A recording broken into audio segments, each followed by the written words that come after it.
Brandon Bailey here. Welcome back to another one of my discography ranking videos.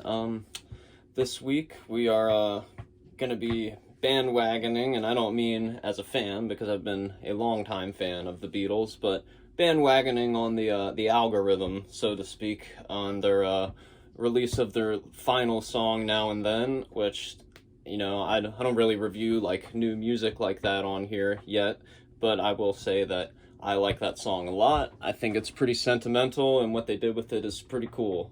The video cracked me up and kind of had me crying too, so I kind of understand where everybody's coming at with the whole sentimental value of it. But anyway, I mean, there's not much explanation needed, obviously, for the Beatles. I mean, everyone, you know, says that they're the greatest rock and roll band, most successful rock and roll band of all time, so I don't think a band like that really needs that much explanation, but I will give a little bit of history on how I got into them, just because, like, I wasn't, like, just born, you know, with a bunch of knowledge about them, you know. Had to find my way into it. I mean, I had family members that were super into them, but I don't think they ever helped me dive into their music a whole lot. The only thing I remember is, I don't remember who it was that showed it to me, but I do remember watching the Yellow Submarine movie as a kid, and I don't know how much of that stuck with me at the time, aside from, like, the title track, but that was probably all I knew for a while, up until, like, I started getting into music, and then, you know, fell in love with, like, the songs on the One album, because that was pretty big back when I was getting into music, so, like, Come Together and a lot of the songs that are on there really got to me, but I just still didn't really, you know the whole history behind them until I started studying, like, music history and appreciation in high school, and then, you know, you have to talk about the Beatles in many different ways when you're talking about the 1960s with rock and roll, so naturally, I got into them, especially, like, I was into heavy metal at the time, but at the same time, I had an appreciation for the Beatles, which may or may not have been because Helter Skelter is one of the first heavy metal songs, in, like, its aesthetics and stuff, so that might have had something to do with it, but I also, you know, started consuming the cannabis around that time, and, you know, like, just their whole mentality kind of spoke to me, and just how, like, beautiful and I guess surreal the music was at the same time. You know, I really got into songs like Here Comes the Sun and Octopus's Garden and stuff like that early on and everything. But yeah, I mean, I also always just felt that they were a bit underrated as instrumentalists. I mean, they're obviously not an underrated band, but, you know, same goes for any artist that kind of keeps it a little more simple, and like they have grandiose songs, don't get me wrong, but I guess I'm talking more in, like, the rock instrumentation department, you know, like, people aren't like, oh, they have flashy solos, you know, and it's like, they're like, I'm not impressed by them, but I really think they have some underrated parts, and every note that they chose to put in the spots where they did just makes so much sense. I mean, really, I think that was all George Harrison's music was about. Like, he just liked adding the notes where they fit in. But anyway, yeah, so what really did it for me, what really got me obsessed with them, because with that explanation, I know it sounds like I still wasn't obsessed with them, but what happened is I finally saw Across the Universe at the same time that I had gotten the Beatles rock band for the first time, back when I moved to West Virginia, and about, like, I think it was 2014, 2015, around then, and yeah, just never, like, put two and two together with the whole, like, Sgt. Pepper's being, like, this fantasy world, like, kind of thing, and when they stopped touring, you know, they were meaning to write these albums as if they were supposed to play in this imaginary escapism kind of world in your mind, and that never clicked until I saw Across the Universe and played the Rock Band game. Like, you know, like, if you're not familiar with that, like, the Beatles rock band, you gotta check out videos, at least here on YouTube. The visuals behind, like, all the songs and how they bring all these songs to life, like, just works so well. And, like, if you didn't understand that about them, it just makes a lot of sense. So, yeah, that did it for me a lot. And then from there, after I beat the Beatles rock band back then, like I was just like, dang, I gotta, dive into all of it, and that's where it all started. Like I got all the albums and just started listening to every single song back to back. I learned, looking up guitar tabs and sheet music at the same time and just learning how to play everything that I can as fast as I can by them. It definitely became an obsession, and they've always been one of my favorite bands since. I would always gladly put them in second or third to my all-time favorite band. So yeah, I mean, without a doubt, and without much more explanation, I'll get into the albums rankings here. And I know so many people have done it before, but like I say about all of this, even if it's a big band like this that doesn't really need much more exposure, it still gives you an insight into like my personal view on writing music and stuff. Like if you ever discover my music and you're like, why does he do these weird things? Well, my my ranking of the Beatles albums might tell you a thing or two. So without further ado, I'll get into it. All right, something's got to go at the bottom though, right?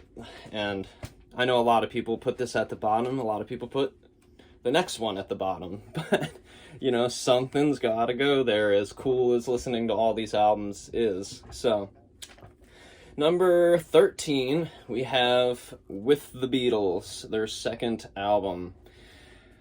I feel like their sophomore UK album is often mistreated. Sure, it isn't an exponential growth from Please Please Me in terms of the incredible songs they'd soon be known for, but it was created not long afterwards while the Beatles were still in this early phase. Sorry, I wrote that really close together.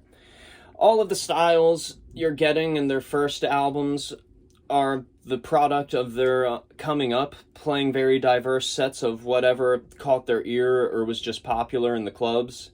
I think the variety they have from that compared to other rock and roll groups at this time is unmatched. They truly employ everything they have in their bag. And to be fair, there isn't as diverse of material on here as there is on the debut, but it's not all just standard rock and roll of the time either. Compared to the debut, it is way more rocking all in all. There isn't nearly as many mellow songs on there, though still a few. There is certainly more edge to this one. The arrangements are seeming to get slightly more interesting too, way more piano. You get acoustic guitars for the first time, I think, anyway, and the drum parts branch out a bit more. With those positives being stated, I will say that the originals on here don't have as strong or interesting of melodies as the songs on Please Please Me. I still enjoy each of them and find them catchy, but in comparison, I just see a lack of growth. It kind of feels like they just put whatever songs they had left off of the first one on here. Like they were treated as throwaways. That might have something to do with the format of the album as a product at this point in history. Not all of the originals seem boring compared to the first album, though. There is a couple here that really stand out, like It Won't Be Long and All My Lovin'. The excitement of that rock and roll energy throughout makes it all a fun listen, even with the couple detours in the sequencing. Still half covers and half originals like the debut, and barely different in its production. So, I know it sounded like I was pretty much like just still praising it there mostly, but it's basically just not as strong as a lot of their other early albums to me. And because it's the second album, I feel like you would expect some bit of growth because it's the Beatles, but it's really not that much of growth. If anything, it's just a little rougher and little more rock and roll, and which is cool and all, but does it stand up past Please Please Me? I don't know. Anyway, moving on to number 12, and we're moving way forward in time, well, relative to the 60s, right, and their career. So, number 12, we have the soundtrack album Yellow Submarine. Oh, and I forgot to say, I feel like I always do this for my first albums. So, with the Beatles was 3.5 out of 5 stars, and Yellow Submarine after it is also 3.5 out of 5 stars. So, kind of like the same level of enjoyability for me. This soundtrack album is perplexing in some ways for me. Obviously, on paper, keeping the Beatles songs and George Martin's scoring separate makes sense, and even that could have been executed better. It just takes me out of it for neither side to be sequenced with how they are in the film. Let alone, I don't see that it would have been a huge issue to keep George Martin's composition in line with each Beatles track respective to how they show up in the movie. The only thing I can even think would bother me about that is that we may not have gotten Hey Bulldog for who knows how long, if so. We also would have gotten a few more Beatles songs that we already had on albums, like the title track and All You Need Is Love is on here. Which their inclusion does make sense given that they are the first and last song in the movie, and that's the only thing in line with the film on both sides is the opener and closer. The tracks in between on each are not in order at all, and make it feel like it was a missed opportunity to create a more nostalgic experience that would take you on a linear ride of the music of Yellow Submarine. Which, you know, that might have something to do with the fact that they didn't really have much of a hand in that movie in the first place. So, there's really no further discussion needed of the title track or All You Need Is Love, but perhaps the others. Only a Northern Song is so strange and perhaps a predecessor to noise music. George Harrison's ironic and sarcastic lyrics, delivery, and composition are a very interesting glimpse into how he felt at this time. All Together Now is a childlike folk tune that just clicked as being slightly related to the Rolling Stones song Let's Sing This All Together from their Satanic Majesty's request. It's a harmless song, but perhaps dives too far into a children's song territory to have reason for me to revisit it often, besides watching the film. I think I already stated that I couldn't do without Hey Bulldog, but I will say that it's weird that it's not in the film. I don't know why they chose not to do that. It's All Too Much is one of my all-time favorite Harrison Penn songs. Still so underrated and really a lot of craziness going on in that. And not that they're super essential listening, but I am very glad George Martin technically gets his big moment to shine as the fifth Beatle on one of their albums, you know, technically by having a full side dedicated to his scoring work. Like, I feel like it's kind of a big deal. You know, George Martin was huge in the success of the Beatles, and he deserves to have a slot, a solo, if you will, on one of their albums.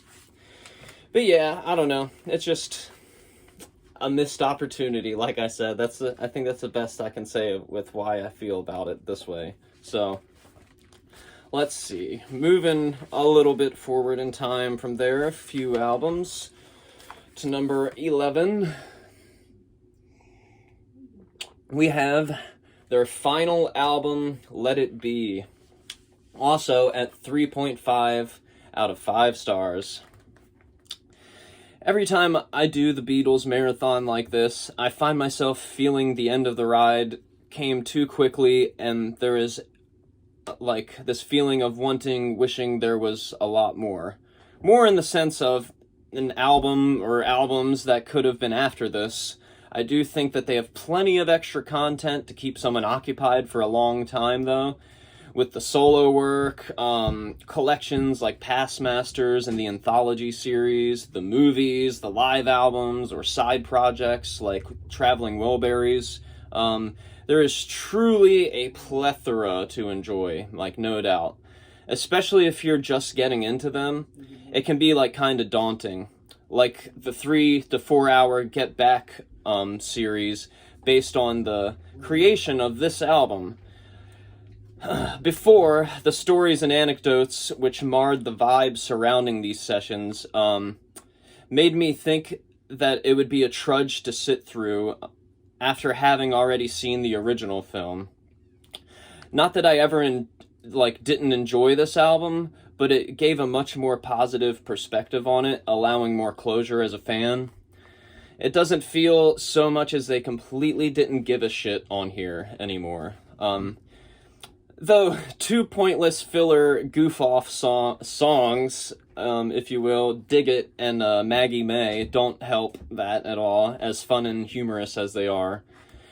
The important takeaway for me is that for one last time, we get to hear them get loose, play some rock and blues, and most importantly, play live again. And for the last time together. All together, anyway. Normally, including live cuts amidst a proper studio album would bug me, but I try not to take these tracks on here for granted because, damn, I mean, like, for what they are, like, recording them on the rooftop and stuff, they did come out really good. And yes, the sequencing and different applications of production from track to track make it an obvious mess, but it's still a fun mess at that. These songs, except for a few, carry a lot of poignancy too. That might definitely be because it's the end, but they are positively reassuring that it's gonna be alright in spite of the changing times. I think each track plays to its strength, as much as they can, too. There's proper orchestration where necessary, and a rougher, like, 4-piece rock band sound where needed, too. It doesn't all mesh the greatest, but I feel complacent with it and my enjoyment of it.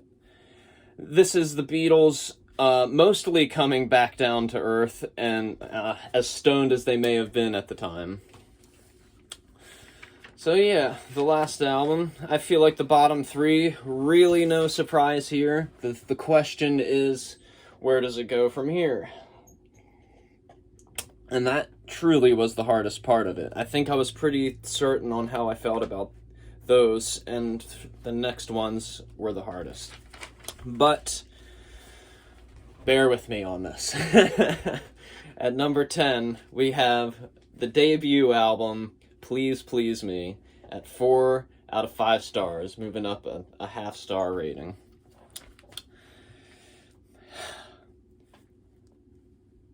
Even with a little under a half of the album's tracks being covers, it is still a pretty strong record overall. It kicks off their discography with a bang, especially with I Saw Her Standing There. Like, from the opening of the song, you get the iconic sound. Definitely a good thing they chose the most rocking of the originals to open it up, too. Yeah, the lyrics seem weird today with the "she was just 17" line to open it, but I've always felt it was an innocent song that people have really overanalyzed. It's truly one of their most important songs, and it's the first that you get. The rest of the album varies in the moods and styles they throw in, also with how strongly the covers are interpreted. It's all pleasant listening, but it's clear to me that this is a small footnote in the beginning of greatness. I do enjoy the way all the tracks on here sound, but some don't really fit with the others in style or the mixing. In spite of that, I do have to give it credit where credit is due.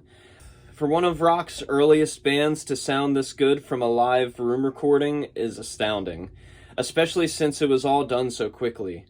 The way they were ballsy enough to mix up all of the styles going on in rock and pop at the time, make them sound like them, and also display their unique songwriting skills all in one package, and it's groundbreaking. It seems subtle by today's standards, but I can really tell how this changed the game in many ways. For a live room recording, every instrumental came out crisp and clear as hell, too. I want to describe how good certain ones, like the drums, sound, but it's all pretty great for what it is. Love the harmonica sound from John, too. Really wish it was something that was used more frequently from here on. Not that you don't get it at all, like ever. The flow of the track list from feel to feel is not bad either. Mostly love songs with beautiful harmonies, chord progressions, and backbeat grooves, but they kept it interesting enough for a band starting out. Okay, so moving on to my number 9. Moving a little forward from there, but not too far.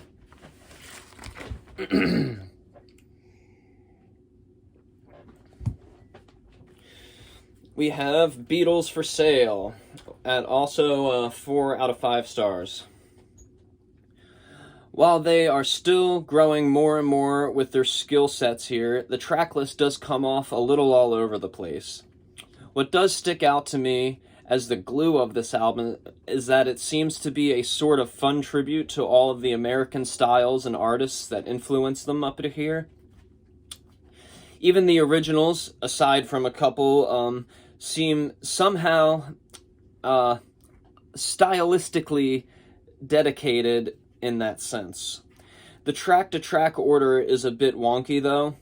Most of the mixes are completely different from one another, like they weren't meant to be on a cohesive record. I do feel if more attention was paid to sequencing back then, it could have been ordered a lot better. I do truly feel every track on here, even the covers, are strong songs. Some of my favorites from the first half of their career are on this album. I hear what most people are getting at with a lot of the original songs' lyrics being a bit mopey, because there are some depressing and downtrodden lines throughout, especially on a song like I'm a Loser. I do think there are still good tunes. I do think that those are still good tunes in their own right, though. It's pretty important to take note that these are some of the first seriously introspective and self-reflective lyrics in pop music. That and the overall more jangly or folksy feel of the album do make it seem like a transitional album for them in sound, knowing what comes next anyway. It just seems like they used this album to have some fun, trying some new things. I know their schedule had been loaded from the time they started getting popular up to here, so I can understand that may have been a bit, that this may have been a bit rushed or come off as an obligatory release. Again, I love the variety of styles on here. Definitely more rockabilly and country rock than before, and it's all killer. The originals, like Babies in Black, 8 Days a Week, and Every Little Thing, show more advancement in writing catchy and yet interesting songs. Still some firsts for them too, with the organ, even more auxiliary percussion, and the aforementioned introspective lyrics for sure. Like, I think a lot of people take that for granted that, artists like the Beatles and a few other people, like the Beach Boys and Bob Dylan and, their work started incorporating more personal lyrics and not just, whatever was gonna catch your ear and be the most widely relatable to everybody, So, moving on from there, we have number 8. With an album that was really hard for me to put this low, because if it was when I had first gotten super into the Beatles, this might have ended up a little higher.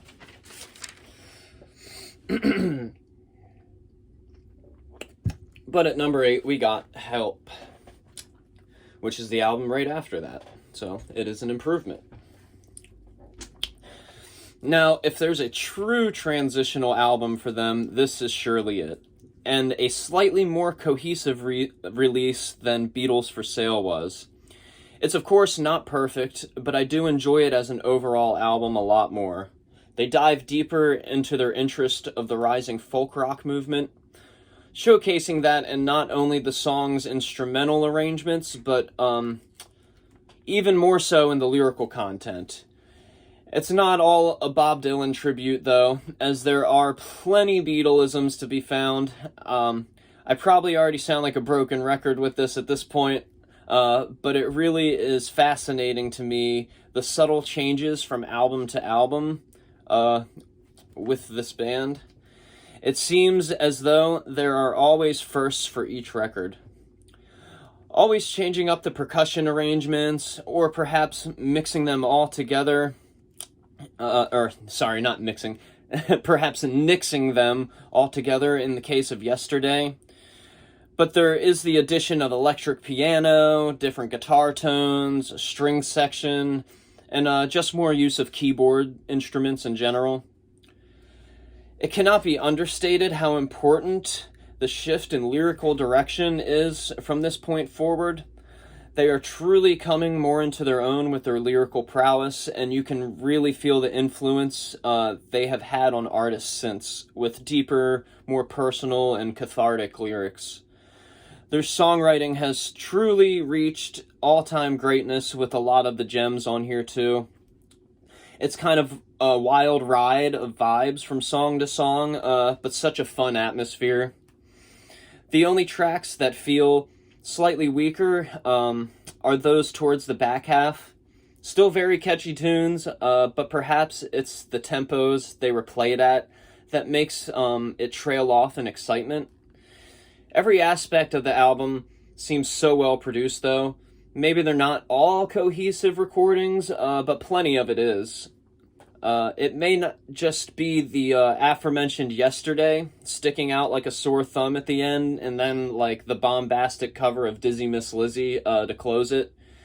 That throws me off, and probably others off a little bit. But yeah, I really like Help, and I pretty much like the way every song sounds on it and think they were well recorded. The movie's a lot of fun too, honestly. Moving on to number 7, though, going back in time slightly. So I think one album before Help is just a little bit better. And we got A Hard Day's Night, the other movie album, early movie album, at 4.5 out of 5 stars, so moving up half star again. It's just crazy to me how much this album surpasses the previous two in every way. From the opening chord of the title track, you get this feeling that the Beatles have truly settled into their own musical identity. That song alone showcases their growth in creating unique sounding songs. Not to downplay any of the great songs they've recorded before this or anything, it's just clear from the start that there's an aura of something fresh, new, and original for the time. It's the first album where they have no covers whatsoever on it, the only with songs written solely by Lennon and or McCartney, too. It's just such a clear evolution for them. It's kind of staggering how fast it all started coalescing. Pretty much every song is really good on here. Maybe I'll Cry Instead and When I Get Home aren't as strong as the rest, but there really are no complaints. This album introduces a few firsts for them too, like prominent lead guitar on the 12-string Rickenbacker, various auxiliary percussion arrangements such as the hand drums and woodblock on And I Love Her. And it also features their first all-acoustic ballad with that song too. Just a lot more acoustic work being introduced in general, really. Their sense of strong melodies and harmonic structure is on full display here. Everything is catchy, even the drum parts. All of the vocals are on point too. Their chemistry singing together gets better and better. It has to be said that a Ringo-led track is missing from this album, but that's not even a nitpick, and more so just stating his voice is absent after we get used to having him sing at least one lead song for each record. His drumming is getting more fun and creative on these songs, though, so there's still plenty to love from him on here. The leads John and George have on this album are some of my favorites of theirs too. They truly complement the songs, and you can tell they want to keep trying new ideas with the guitar as they progress. So, that's Hard Day's Night at number 7, and now we're moving into the territory, like, as if it wasn't hard for me to do a lot of those early albums like I did them there. The last ones were really hard to arrange, you know, it's just like splitting hairs with how much I, like, dig them, you know. So, at number 6, I know some people are probably, after they hear this, are going to be like, turning it off, because I know for some, this album's untouchable. I mean, I kind of feel that way about it, but do I think it's their greatest? No, I don't. I got Rubber Soul at number 6 with 4.5 out of 5 stars, so I don't think it's perfect, you know what I mean, but it's damn close, and it hurts me to not say that it's not perfect for me, but, you know, I'll get into that. Yeah, I'll try to explain it the best I can for you. It's easy for me to understand how many see this as their best album. Each song is truly an earworm, and here they begin not just giving nods to specific genres song to song, but instead blending everything that they can together to the point where they really start defining many of the sonic aesthetics they're known for in the latter half of their career. Way more keyboard parts, sitar on Norwegian wood, and the use of fuzzier guitar tones bring this a step ahead from where they were on the last few, anyway.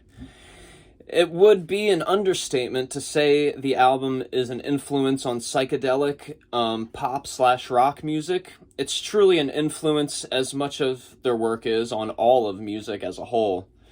I didn't live back then, but I can definitely feel how much of a game changer this album is.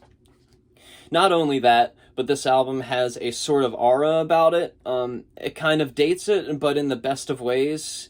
Even as deep and dark as the lyrics become on here, it still just feels so good to put on all the way through. It is super close to perfect for me. Perhaps the only things holding it back are the few moments where I feel there's some sloppier or looser playing on the tracks that often get it deemed as throwaways with some of the songs on here. Which, like I said, I still love these songs, but only feel they could have been treated a bit better, as they give me the sense that they were like, this is just going to be filler, so fuck how the arrangements come off. I say that with no intentions of being offensive either. I know enough about their lives to understand the headspace they were in by this point. You know, like, they were just so busy. I'm sure they were kind of tired and just doing whatever they could. Just like Beatles for Sale, I think they deserved to get a little loose and just have fun and to break the tension caused by their demanding obligations, basically. I do know how to play the entire guitar. I could play the entire guitar. I do know how to play the entire album on guitar, and it may sound biased, but because of that, I have to say it's definitely one of their funnest in that sense. The musical direction is just so on point, and each tune is interesting to understand in its own right. So, that was my brutal review of Rubber Soul, right? Now moving on to the good.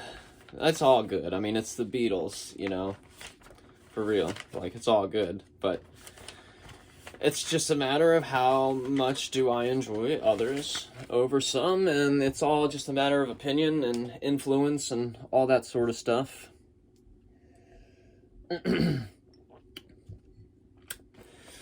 Thank you for bearing with me to this point, if you have. You know, especially with, like, reading my notes off, sometimes I don't write them down as properly as I should, like, kind of in a rush, and you kind of just get what you get with me reading them off the fly here. So, it's kind of fun. Anyway.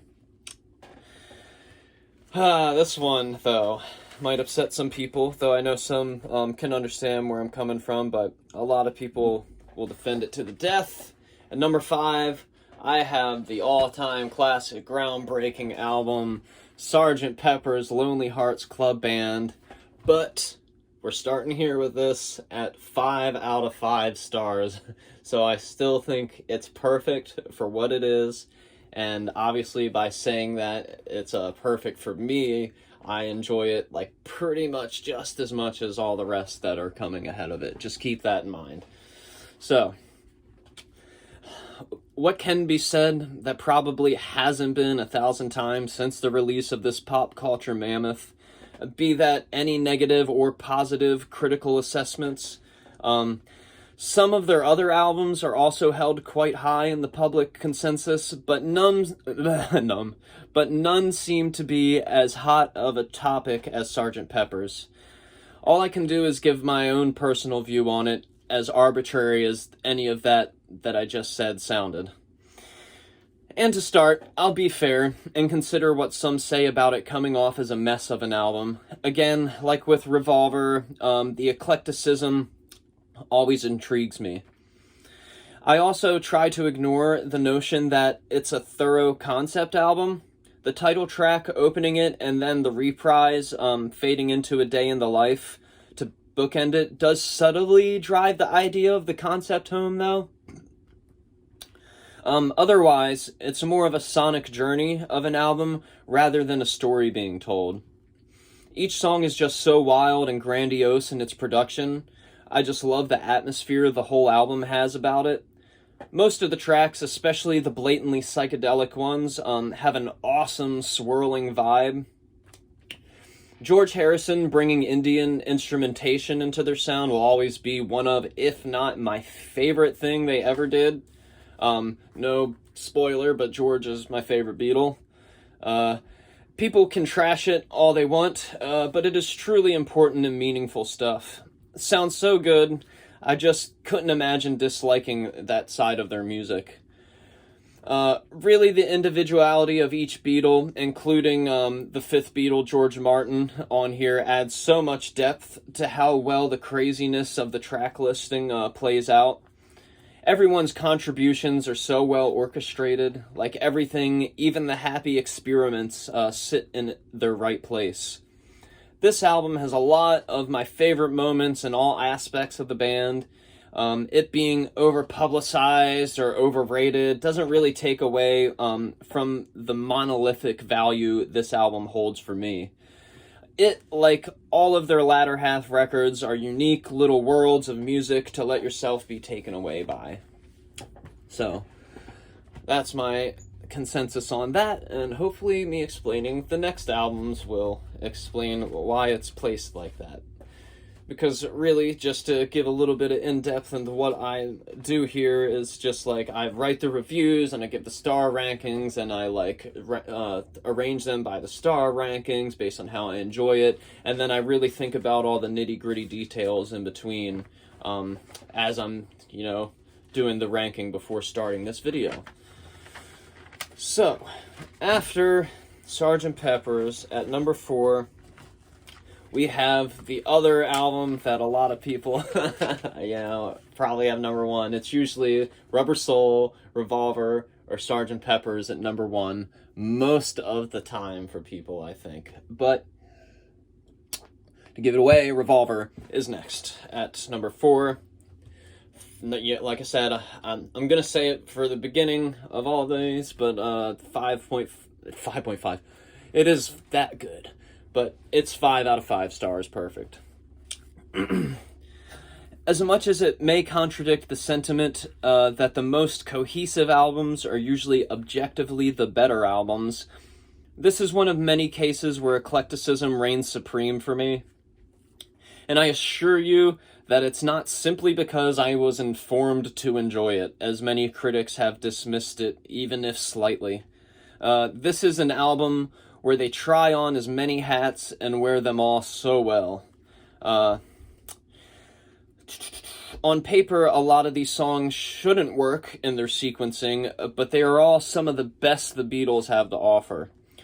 The weakest probably being Good Day Sunshine or Dr. Robert for me, but I'd be remiss to dismiss them as bad songs or not worthy. They fit fine on here, and their upbeat simplicity doesn't offend me, as it shouldn't, really. If nothing else, the instrumental arrangements and vocal harmonies themselves are to be marveled at on those songs. The four of them just always sound so tight together. It has to be said that this is one of the most groundbreaking albums for its time in terms of sonic experimentation and exploration. There's a lot to list, but you get samples on here, use of full orchestration, backmasking with, the guitar solos, and all kinds of different things. A full-on homage to Indian ragas, various mixing and panning tricks, as well as vocal effects. Not to mention, mostly every track sees them molding more and more styles into their sound. It does maybe feel that this is the precise moment Paul began to focus on what John called his granny music. It's an unfortunate, dismissive remark, causing many to judge Paul's piano ballads far too unfairly. For No One, obviously, being the track in question for that on here, and it is truly a beautiful tune with an awesome progression, as the majority of his piano songs are. In my opinion, this gives me most of what I really love about the Beatles. All four begin to shine for their own individual talents on here, as well as still keeping some of the early Beatles traditions alive with the more rock-based songs. So yeah, that one really is hard for me to not put at number one, honestly. To put it below these last three was hard. But after listening through the whole thing, I think I had my mind made up for sure this time on how I feel about all of them. And this next one was hard to not put as my favorite after going through it this time, because I didn't think I remembered liking it as much as some of my earlier favorites, but this next one was hard to not put at number one, and then arrange the others as they were. I was fighting tooth and nail for it. But also, in my eyes, perfect, like I said too, so no harm, no foul. Number 3, we have Magical Mystery Tour. The trip continues from Sgt. Pepper's onto Magical Mystery Tour. The color version of the film, for which I just watched for the first time in its entirety before reviewing this album. As much as that sounds like a side note, I have to say that viewing it before putting this on really drove home a lot of the surreal vibes that I already knew I loved. It just definitely got me in the right headspace, having known the context of the movie now. For starters, on the album itself, I feel like I've seen people criticize its cohesiveness simply because it was initially a double EP, with the first half songs being from the film, and the second half just being the singles that they had left over from this era. As much as I wish they dedicated the film to each of the 11 songs, I just can't see how the back end disrupts the flow at all. I do believe this is a way more unified album than Pepper's is. Sgt. Pepper's had its swirling psychedelic vibe about it too, but every song on here gets ridiculously trippy at some point during its playthrough. And it feels that they've dove deeper into that hypnotic texture that's all throughout here. Of course, like many of their innovations, most of the truly wild and groundbreaking things on here were utterly just experiments. That alone has just always captivated me, because like Revolver and Sgt. Pepper's, even the experiments just seem perfectly orchestrated into their sound. The Mellotron being fully implemented here really makes this album stand out as well. It gives it its own unique characteristic. Really, they have just delved into so much layering by this point that with the amounts of instruments used, they really blur the lines with what is what at times, similar to kind of how Pet Sounds or something is. In personal enjoyment, though, this album is just so joyous. One of those albums that makes me feel Like, everything is just gonna be alright. I know, obviously, Blue Jay Way doesn't have any joyous qualities about it, with how doomy and gloomy it sounds. I don't feel that it or the often dismissed instrumental Flying take anything away from this whole album either. And speaking of flying, the best part of the movie that just threw me through a loop, I'd never seen it before. Like, I'd only seen some of the music videos in color and just kind of glimpsed through the old black and white version before I knew the color version of the movie was available. But it just made me laugh so hard and just tripped me out when the driver instructor dude, the whatever he was called, I can't remember, courier or whatever, points, he's like, and to your right, or I can't remember if it was to the left or right, sorry, I'm getting carried away, but he's like, to your right is quite a boring view, and to your left, and then it like just cuts to the most trippiest fucking like visual for flying. Just cool as hell. Anyway, moving on to number 2. You know, I just gotta say that this was my favorite album. Maybe my favorite of all time back in the day. It was my introduction to my love for them. When I started getting obsessed with them, this is the first album I went to, you know, just because it had what I knew were already some of my favorite songs on it, and just the controversy behind it. Of course, when I'm talking about controversy, we're talking about the self-titled, The White Album, as it's better known by, still at 5 out of 5 stars. I didn't know if it would, but this being the first Beatles album that I really got into still leaves me with personal biases towards it. I can be reasonable and assess that in terms of solid albums, it is far from perfect. It has such a variety of styles. The production's different from song to song. There's more silliness than ever. Extreme points of contention from each band member. It's a double album, etc., etc. The list goes on. What makes this a 5-star perfect album for me is my respect for them dropping this massive creative peak, on us all. And in turn, getting everything that made me truly appreciate their work in the first place. Sure, I could still play the narrow my favorites down to one disc game that many play, but it would be a disservice as fun of an exercise as it is. Each of the moments on here still captivate me in their own little ways, as dark as some of the vibes on here too.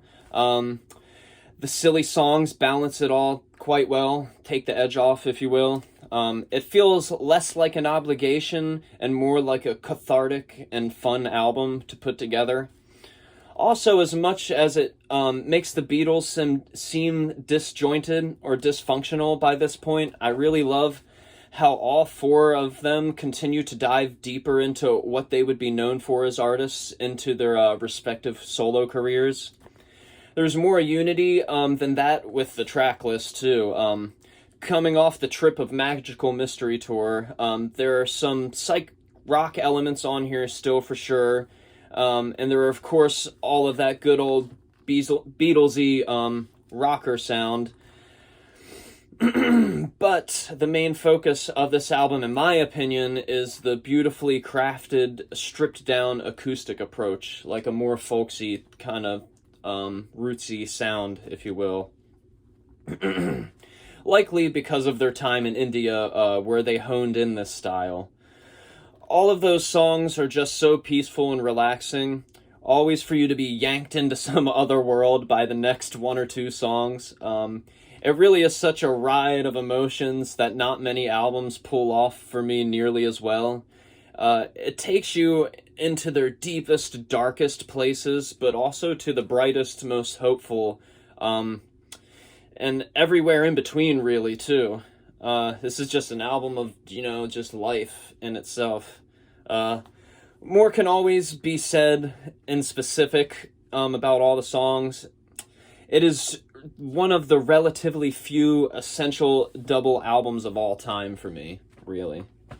And yeah, I mean, it really was like one of my favorite albums of all time. It still is, but you know, I think I could put a few of their albums up there for that with me. So, no further ado, y'all know what's left, and I feel like a typical ass bastard for putting it at number one, like many who've done Beatles ranking videos have, but I can't ignore the importance, you know, the impact, you know, and just how great the songs on Abbey Road are. You know, right on my shirt here, you know, of course. But 5 out of 5 stars without saying that again. But anyway, it wasn't their last release, but their last recorded sessions together as the Beatles. It's always been good to know that there's one more album that doesn't feel so bittersweet after this one to take the edge off of the emotions felt with the sad and sudden end of the most successful rock band of all time. Perhaps they did know the time to hang up the Beatles days were coming, because the wait is alleviated a bit knowing all 4 of them continue to have fruitful careers on their own afterwards. It's just sad that a group that inspires so much joy and had already made it through some of the worst hardships couldn't work it out in some way to keep going. In spite of that, I do feel that the material on here is the best culmination of everything they'd been building to in all aspects. So even in the musical sense, perhaps this even felt like a good stopping point before the bigger riffs started to develop in their songwriting. Even though each song is contributed by a sole member, it feels very collaborative. It's all performed and arranged so well, like they just wanted to help each other elevate their ideas to where they should be. Even Maxwell's Silver Hammer, which everyone except Paul seemed to have no interest in making a Beatles song, is very well thought out and has some creative and innovative contributions in it from everyone. As many takes as it may have been completed in, I don't think it or the often shit-talked Sun King are bad or offensive to the ears either. Definitely the weakest on here, but they are amongst some true heavyweights. Speaking of heavyweights, opening with Come Together and leading into Something maybe isn't the most exciting way to open an album, but they are such good hits that I can't really nitpick them too much. This is definitely their chillest album as far as vibes and tempos, and those two just kind of let you know what's up right off the bat. And I really love it for having that feel-good quality throughout it, too. Like, I wasn't saying that it's, like, boring because of that, because obviously the songs themselves are so interesting. Not that the B-side medley doesn't get more upbeat and exciting at times, because it definitely has some of their coolest moments throughout.